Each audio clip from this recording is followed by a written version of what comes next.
సావిత్రిబాయి పూలే ఆశయాలను జయంతి సందర్భంగా అంటే 3వ తారీఖు ఆమె జయంతి. మనం ఎవ్రీ ఇయర్ ఈ సావిత్రిబాయి పూలే పురస్కారాలని టీచర్లకు వివిధ డిపార్ట్మెంట్లో ఉన్న ఎంప్లాయీస్, మహిళా ఎంప్లాయీస్కు అందరికీ మనము అవార్డు ఇవ్వడం జరుగుతూ ఉన్నది. ఈ కార్యక్రమానికి ఇచ్చేసిన ముఖ్య అతిథులు మన భూపతి రెడ్డి సార్ గారు. నీతి నిజాయితీకి మరొక పేరు. అవసరమైతే నీతి నిజాయితీ కోసం తన పదవిని కూడా త్యాగం చేసే ఘనత కలవాడు మన భూపతి రెడ్డి సార్ గారు. అదేవిధంగా అదే ప్రజాబలంతో తిరిగి ఎమ్మెల్యేగా ఎన్నికై ఈనాడు ఈ వేదిక మీదకి ఆసీనులైన భూపతి రెడ్డి సార్కి ప్రత్యేక ధన్యవాదాలు తెలియజేస్తున్నాను. అదేవిధంగా మరొక ముఖ్య అతిథి అన్న దాదానగర్ విఠలరావు గారు, కామన్ మ్యాన్, అన్న అబ్దుల్ కలాం అవార్డు గ్రహీత. కరోనా బయట ప్రోగ్రాంలు చేసుకోవడానికి అవకాశం లేకపోతే అన్న నా దగ్గర చేసుకోవాలని చెప్పి వాళ్ళని మనకు సావిత్రిబాయి పూలే పురస్కారాల కోసం ఇచ్చిన ఘనత మన దాదానగర్ విఠలరావు అన్న గారిని. తెలంగాణ ఉద్యమంలో మొదటి నుండి కీలక పాత్ర పోషించిన దాదానగర్ విఠలరావు అన్న గారు కూడా ప్రత్యేక ధన్యవాదాలు తెలియజేస్తున్నాను. అదేవిధంగా మరొక అతిథి మా జిల్లా విద్యాశాఖ అధికారి అశోక్ సార్ గారు. సార్ గారు ఇక్కడ ఒక ఫ్యాక్టరీని పెట్టడం జరిగింది. ఫ్యాక్టరీ అంటే విజన్ కాదు, ఐఐటి ఫ్యాక్టరీ. దాదాపు సార్ శిష్యులు ఐఐటి అంటే మన నిజంగా తెలియనప్పుడు ఎంతో మందిని ఐఐటీస్గా తయారు చేసిన ఘనత మా అశోక్ సార్ గారిది. దాదాపు 1000 మంది ప్రపంచవ్యాప్తంగా అన్ని దేశాలలో వారి శిష్యులు ఉన్నారంటే సారు ఎలాంటి వాడో మనకి ఇక్కడ అర్థమవుతున్నది. అలాంటి సార్ గారికి ప్రత్యేక ధన్యవాదాలు తెలియజేస్తున్నాను.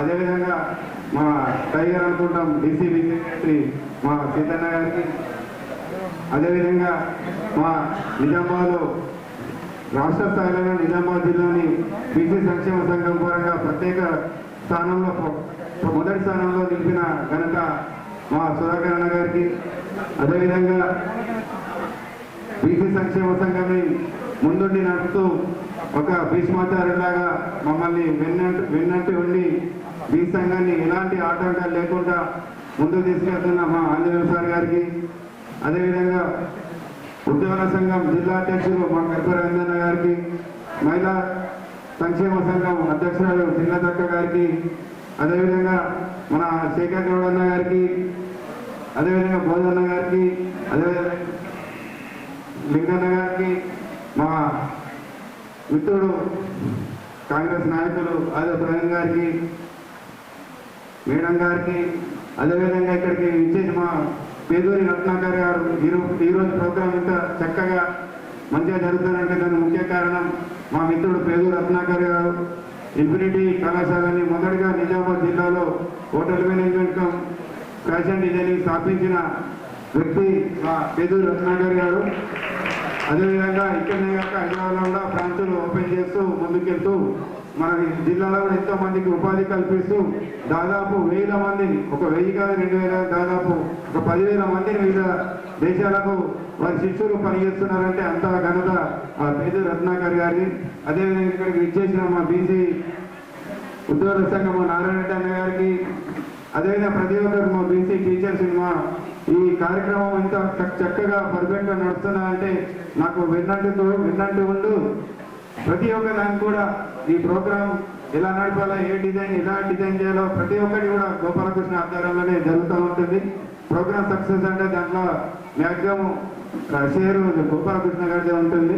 అదేవిధంగా ఇక్కడికి విచ్చేసిన అవార్డు గ్రహీతలకు, బీసీ సంఘ నాయకులకు, ఉపాధ్యాయులకు ప్రతి ఒక్కరికి పేరు పేరున ధన్యవాదాలు తెలియజేస్తున్నాను.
నిజామాబాద్ జిల్లా PCTU ఆధ్వర్యంలో మరి మహిళలు ఎవరైతే ఉపాధ్యాయులే కాకుండా అన్ని రంగాలలో ఉన్నటువంటి మహిళలు అందరూ కూడా వాళ్ళ యొక్క సక్సెస్ స్టోరీస్ను మరి అప్రిషియేట్ చేయడానికి ఇవాళ మనము BC ఉపాధ్యాయ సంఘం తరఫున న్యూ అంబేద్కర్ భవన్లో మరి వాళ్ళకందరూ కూడా అవార్డు ప్రదాన కార్యక్రమంలో మరి ముఖ్యంగా సావిత్రిబాయి పూలే గారు మరి శ్రీ ఆదర్శమూర్తి మరి 200 సంవత్సరాల క్రితమే నీళ్ళకు కూడా ఎడ్యుకేషన్ ఇవ్వాలి అనే ఉద్దేశంతో పాఠశాలలు స్థాపించినటువంటి సందర్భంలో మరి 3వ తారీఖు జనవరి నాడు బర్త్డే ఉన్నప్పటికీ కొంచెం ఆలస్యమైన వాళ్ళ బర్త్డే సందర్భంగా మరి మహిళా సోదరులకు అవార్డు ఇప్పించుకోవడానికి మనం ఈ కార్యక్రమాన్ని ఏర్పాటు చేసుకోవడం జరిగింది. నాతో పాటు వచ్చినటువంటి పెద్దలు జాతీయ అధ్యక్షులు BC సంక్షేమ సంఘం, అదేవిధంగా మన DO గారు అశోక్ కుమార్ గారు, తర్వాత ఈ ప్రోగ్రాంకు అన్ని తానల్ నడిపిస్తున్నటువంటి వినోద్ కుమార్ గారు, సాధన గారు, విఠలరావు గారు, మరి మా మిత్రుడు శేఖర్ గారు, అశోక్ గారు, నారాయణ సుధాకర్ గారు, ఆంజనేయులు గారు, నారాయణ రెడ్డి గారు, రవీందర్ గారు, తర్వాత రవికుమార్ గారు, రామకృష్ణ గారు, విజయలక్ష్మి గారు, శ్రీలత గారు, రమణ స్వామి గారు, మోహన్ గారు, రాజు గారు, రమేష్ గారు, అదేవిధంగా ఈ కార్యక్రమాన్ని డిసైడ్ చేసినటువంటి గోపాలకృష్ణ గారికి, జిల్లాలోని వివిధ ప్రాంతాల నుండి వచ్చినటువంటి ఉపాధ్యాయ సోదరులకు, BC సోదరులకు, మరి డిజిటల్స్ అందరూ కూడా డయాస్ మీద ఉన్నటువంటి పెద్దలందరికీ, పత్రికా విలేకరులకు మీ అందరూ కూడా నా యొక్క నమస్కారాలు.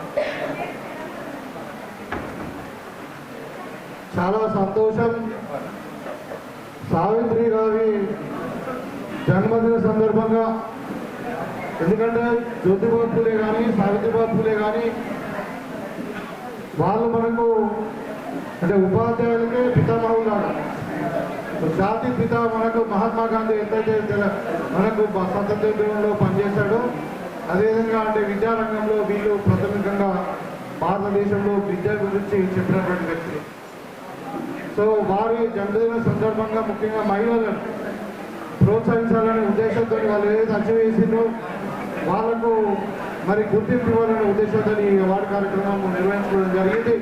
ముఖ్యంగా ఈ ఆర్గనైజర్స్ ఎవరైతే ఉన్నారో BC TUకు సంబంధించినటువంటి వినోద్ గారు కానీ, బాలకృష్ణ గారు కానీ, వీళ్ళందరూ కూడా ప్రత్యేకంగా అభినందిస్తూ ఉన్నారు.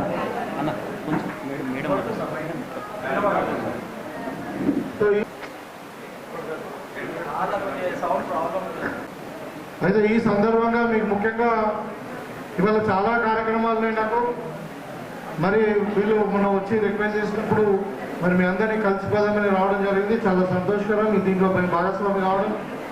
మరి వాళ్ళ చాలామంది మహిళలందరూ కూడా అవార్డు ప్రదానం చేయడం అన్నది చాలా సంతోషకరమైన విషయం. అయితే మీకు కొన్ని విషయాలు చెప్పాలి. ఏంటంటే ఇప్పుడు గత 2 సంవత్సరాల నుండి మీరందరూ కూడా ఒక మార్పు కోరుకున్నారు తెలంగాణలో. మరి అలా మార్పు స్పష్టంగా కనబడతా ఉంది పెద్దలు రేవంత్ రెడ్డి గారి నాయకత్వంలో.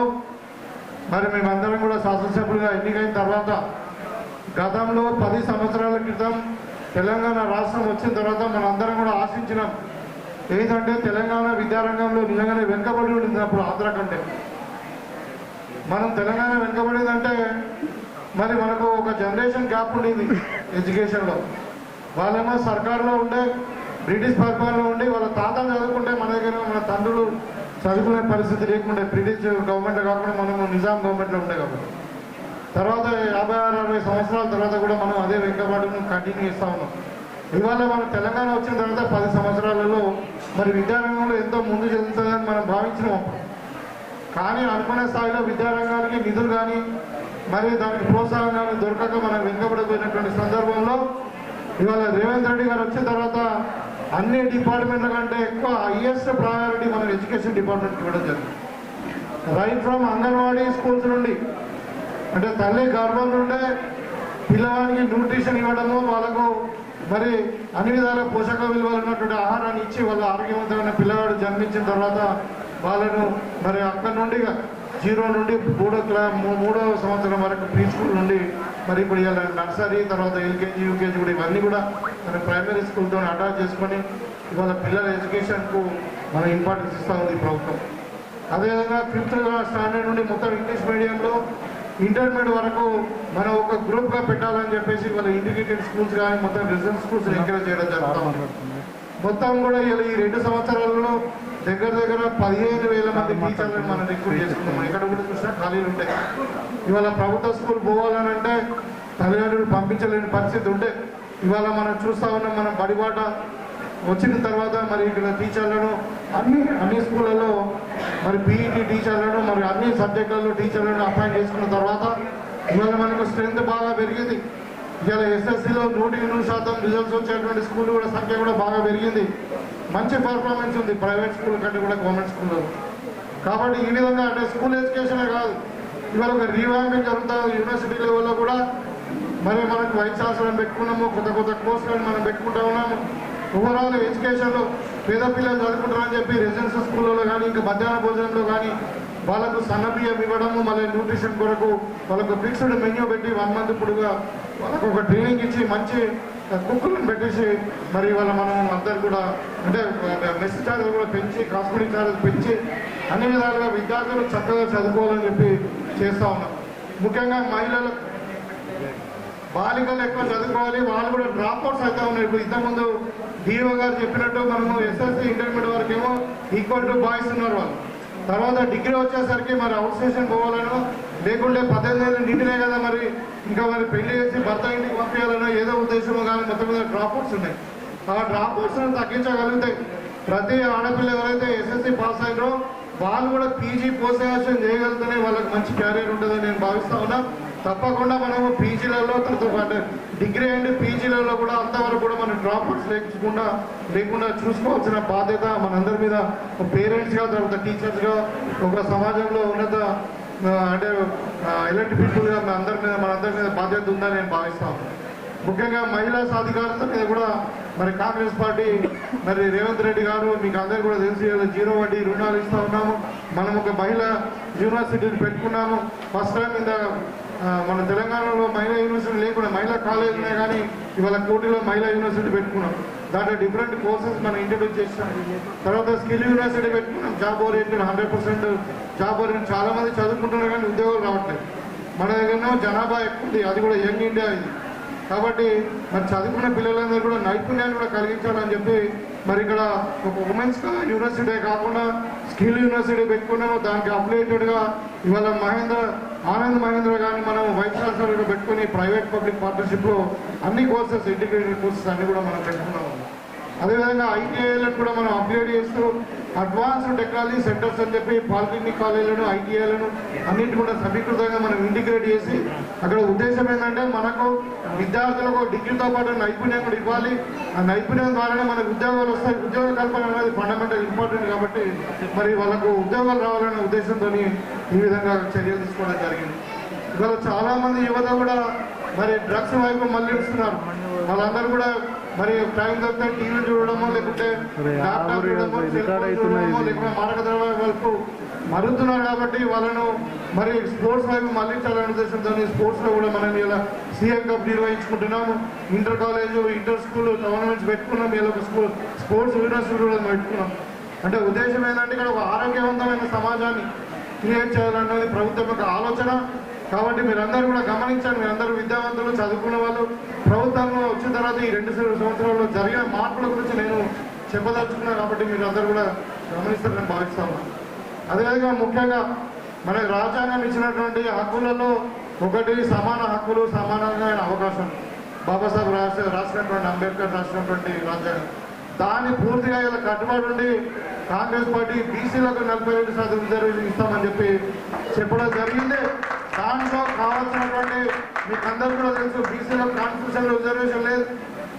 మరి సుప్రీంకోర్టు గైడ్ లైన్స్ ప్రకారం 50% ఉండాలన్నప్పుడు చాలా హర్డిల్స్ ఉన్నాయి దాన్ని ఒడిదొడుగులు ఎత్తుకోవాలంటే. మరి వల్ల మనము ప్రభుత్వంలో ఉన్నాం కాబట్టి ప్రభుత్వ పరంగా చేయాల్సినటువంటి అన్ని కూడా చర్యలు తీసుకున్నారు. మనకు సెన్సెక్స్ లేదు, ఇండిపెండెన్స్ తర్వాత బీసీ జనగణన జరగలేదు, కులగణన జరగలేదు. మరి దానికే సైంటిఫిక్గా మనం ఒకటి caste senses, integrated caste senses కూడా చేసుకున్న తర్వాత దాని అంతా కూడా క్రోడీకరించి ఒక బిల్లు రూపంలో అసెంబ్లీలో బిల్లు పెట్టాం. 2 బిల్లులు పెట్టాం. ఒకటేమో ఎడ్యుకేషన్ సంబంధించింది, ఇంకోటేమో ఉద్యోగం సంబంధించింది, రాజకీయ సంబంధించింది.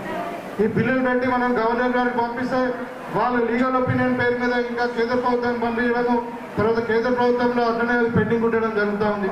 ఇవాళ రాష్ట్ర ప్రభుత్వం తరఫున చేయాల్సిన అన్ని కూడా చట్టప్రకారంగా మొత్తం కూడా చేస్తున్నాం. అయితే ఇలా 2 ఆర్డినెన్స్, ఒకటి సుప్రీంకోర్టులో గైడ్లైన్స్ రిలాక్సేషన్ ఇచ్చి మరి 50% కంటే రిజర్వేషన్ పెంచుకోవచ్చు అని చేయొచ్చు. లేదు అంటే పార్లమెంట్లో షెడ్యూల్ 9లో ఇంక్లూడ్ చేసి మరి రాజ్యాంగంలో పర్మిషన్ ఇవ్వచ్చు. ఈ 2 కూడా మరి సుప్రీంకోర్టులో కేసు అట్లనే పెండింగ్ ఉంది. మరి ఇక్కడ మరి రాజ్యాంగం బద్దంగా పార్లమెంట్లో బిల్లు పెట్టాలంటే బీజేపీ వాళ్ళు అడ్డుకుంటా ఉన్నారు. మీరు గమనించాలా, ఇవాళ బీజేపీ నాయకులే మాట్లాడుతూ ఉన్నారు బీసీలకు రిజర్వేషన్ ఇవ్వాలి, కాంగ్రెస్ సిద్ధశుద్ధి లేదని చెప్పి. నేను అడుగుతున్నా, రాజ్యసభ సభ్యుడి కూడా ఇవాళ మరి అవగాహన దగ్గర మాట్లాడుతున్నాడా, మరి రాజకీయంగా మాట్లాడుతున్నాడా తెలియదు. కానీ మరి కాంగ్రెస్ పార్టీ మాత్రము 100% 42% రిజర్వేషన్ ఇవ్వడానికి సిద్ధంగా ఉంది. దానికి కావాల్సిన అన్ని కూడా చర్యలు కూడా అసెంబ్లీ పరంగా చట్టపరంగా మొత్తం తీసుకొని ఉన్నాం. దానికి కట్టుబడి ఉన్నామని చెప్పి ఒక ప్రజాపతిగా మీ ముందు చెప్పదలుచుకున్నానండి. కాబట్టి ఇవాళ మరి కాంగ్రెస్ పార్టీ యొక్క ఆలోచన విధానాన్ని మీరు గమనించండి. సామాజిక న్యాయం అంటే ఓన్లీ కాంగ్రెస్ పార్టీలోనే సాధ్యమవుతుంది. ఇవాళ మనం చూసినాం, ఇవాళ 4 మినిస్టర్లు ఉన్నారు, 2 విప్పులు ఉన్నారు, మరి పబ్లిక్ అకౌంట్ కమిటీ మెంబర్గా కూడా చైర్మన్గా కూడా ఇవాళ మరి బీసీ నాయకుడు ఉన్నారు మా శంకరన్న. కాబట్టి కాంగ్రెస్ పార్టీ అందరికీ ప్రాధాన్యత ఇస్తా ఉన్నది.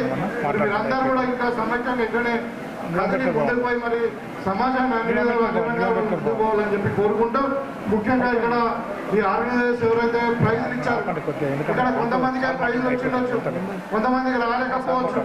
దాని అర్థం ఏంటంటే వాళ్ళు తక్కువ స్కిల్ అని కాదు, కాకపోతే అవకాశాలు కొంతమందికే ఉంటాయి. కాబట్టి దాంట్లో రకరకాల సెలక్షన్ కమిటీ అంతా కూడా చూస్తుంది. కాబట్టి ముఖ్యంగా రాని వాళ్ళకు కూడా నేను కంగ్రాచులేషన్ చెప్తా ఉన్నాను. వచ్చిన వాళ్ళు కూడా ఎవరైతే అవార్డ్స్ ఇవాళ పొందారో వాళ్ళందరూ కూడా ప్రత్యేకంగా కంగ్రాచులేషన్ చెప్తూ, ఇంకా మీ జీవితంలో ఇంకో ఎన్నో విజయాలను సాధించాలి, మరి మీ కుటుంబాలు కూడా ఆనందంగా ఉండాలని చెప్పి, మరి అన్ని విధాలుగా మీరు బాగుండాలని చెప్పి ఆ దేవుని కోరుకుంటూ మీకు మరొకసారి కంగ్రాచులేషన్ తెలియజేసుకుంటూ, మరి ఇంత చక్కటి కార్యక్రమాన్ని ఆర్గనైజ్ చేసినటువంటి బీసీటీవీ వారికి, మరి వినోద్ గారికి, అదేవిధంగా గోపాలకృష్ణ గారికి, వీళ్ళందరూ కూడా ప్రత్యేకమైన ధన్యవాదాలు తెలియజేసుకుంటూ, నాకు ఇంకొన్ని కార్యక్రమాలు ఉన్నాయి కాబట్టి నేను మధ్యనే వెళ్ళిపోవాల్సి వస్తుంది. దయచేసి మళ్ళీ కోరుకుంటే దగ్గర సెలవు తీసుకుంటాం.